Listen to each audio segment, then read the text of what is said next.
Dear student, आज के lecture में हम क्लास 9th का एक्सरसाइज 6.1 का जो क्वेश्चन नंबर 1 है उसको सॉल्व करेंगे। देखिए, line A B and C D intersect at point O. Line A B और सी डी पॉइंट ओ पर इंटरसेक्ट होती है। If angle A O C plus angle B O E का sum 70 है। एंगल ए ओ सी और B O E का सम कितना है? 70 है। Angle B O D 40 degree है। बी ओ डी, ये नीचे वाला जो एंगल है ना बी ओ डी, ये वाला एंगल कितना है? 40 डिग्री है। ठीक है, फिर क्या कहता है? Find angle B O E and reflex angle C O E. ठीक है, एंगल बी ओ ई की वैल्यू आपको फाइंड करनी है, इस अकेले एंगल की वैल्यू आपको फाइंड करनी है, और रिफ्लेक्स एंगल सी ओ ई फाइंड करना है। सी ओ ई का रिफ्लेक्स एंगल मतलब ये उल्टा एंगल। ठीक है, सी ओ ई को हटा करके ये जो एंगल बना है नीचे से पूरा ये गोल एंगल, इतना जो एंगल है वो रिफ्लेक्स एंगल होता है। ठीक है, ये आपको निकालना है। तो देखिए ध्यान से कैसे करोगे। यहाँ पर सबसे पहले सॉल्यूशन लिख लो। आप सॉल्यूशन में गिवन लिख लो। अब गिवन क्या है वो ध्यान से देखो कि line A B and C D intersect at point O. Line A B और सी डी पॉइंट ओ पर इंटरसेक्ट करती है, और एंगल जो ए ओ सी बी ओ ई, इनका सम कितना है? इन दोनों एंगल का सम डियर स्टूडेंट 70 डिग्री है। ये आपको गिवन है।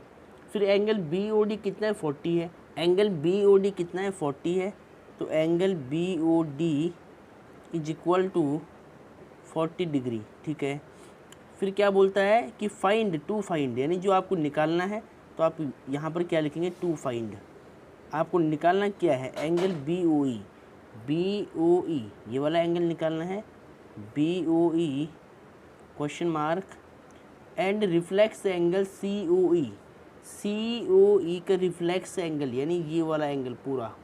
ठीक है, तो रिफ्लेक्स जो एंगल है, कौन सा वाला एंगल है? सी ओ ई का reflex angle of C O E question mark. तो डियर स्टूडेंट, जो इन्फॉर्मेशन गिवन थी वो हमने लिख दिया है।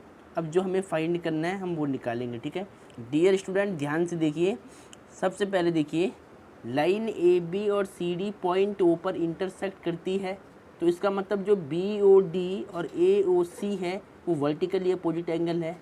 ये दोनों एंगल कैसे? वर्टिकली अपोजिट एंगल है, ये इक्वल हो जाएंगे। तो आपको लिखना है सिंस एंगल ए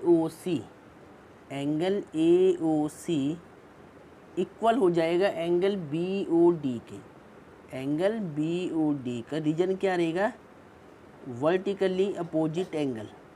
ठीक है, शॉर्ट में क्या लिखते हैं? V O E, vertically opposite angle. अब देखिए ध्यान से, एंगल ए ओ सी आपको निकालना है, तो बी ओ डी कितना है? बी ओ डी 40 है, तो वही ए ओ सी एंगल बन जाएगा। एंगल ए ओ सी की वैल्यू भी कितनी होगी? 40 डिग्री। ठीक है, अब सिंस आपको गिवन क्या था? आपको गिवन है, इसको लेकर चलो। आपको गिवन है कि angle A O C plus angle B O E, इन दोनों एंगल का सम कितना है? 70 है। अब यहाँ से आपको देखिए बी ओ ई एंगल निकालना था, तो आपके पास ए ओ सी आ चुका है। देखिए आपके पास angle A O C 40 degree है, तो आप एंगल बी ओ ई निकाल सकते हैं। तो ए ओ सी की वैल्यू यहाँ फिल कर दो। ये आपने कहाँ से लिया रिजल्ट? ये आपने गिवन से लिया। यहाँ पर रीजन क्या लिखना? गिवन से लिया ही हमने। ठीक है, अब देखिए ए ओ सी की वैल्यू कितनी है? 40 degree, plus B O E आपको निकालना है, तो B O E equal to 70 degree. अब देखिए angle B O E is equal to 70 degree, उधर जाएगा 40, माइनस हो जाएगा, माइनस में 40 डिग्री। अब देखिए एंगल बी ओ ई कितना आ जाएगा? 70 माइनस 40 30।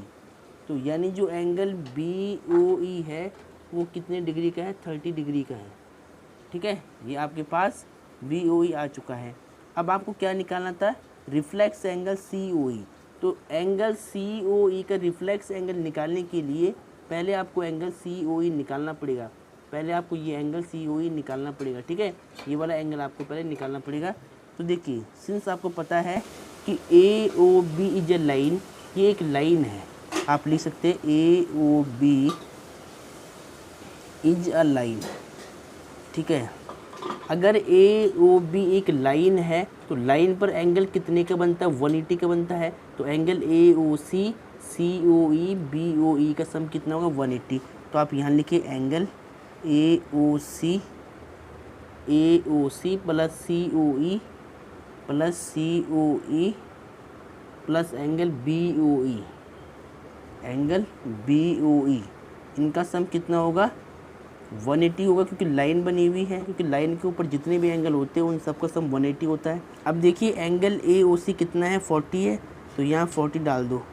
COE कितना है, COE कितना है, देखिए COE आपको निकालना है, इसको पहले सेम रख लो। BOE कितना है, BOE आपने निकाला है 30, यहाँ पे रख दो, 30 इक्वल टू 180। देखिए BOE की वैल्यू 30 डाल दिया आपने। देखिए BOE की वैल्यू 30 हो गया। अब इनको ऐड कर लो आप, तो एंगल COE कितना होगा, देखिए ध्यान से, इनको ऐड करो पहले, 70 हो जाएगा ये, और इक्वल टू 180। अब देखिए angle COE is equal to 180 minus में 70, ठीक है, 70 उधर जाएगा तो माइनस हो जाएगा। अब यहाँ पर देखिए एंगल COE कितना होगा, 180 में से 70 माइनस करो तो कितना होगा, 0, यानी 110, कितना होगा, 110। 180 में से जब 70 माइनस किया तो कितना आएगा, 110 डिग्री आएगा। तो ये COE एंगल कितना है, देखिए ये COE एंगल कितना है, 110 डिग्री है।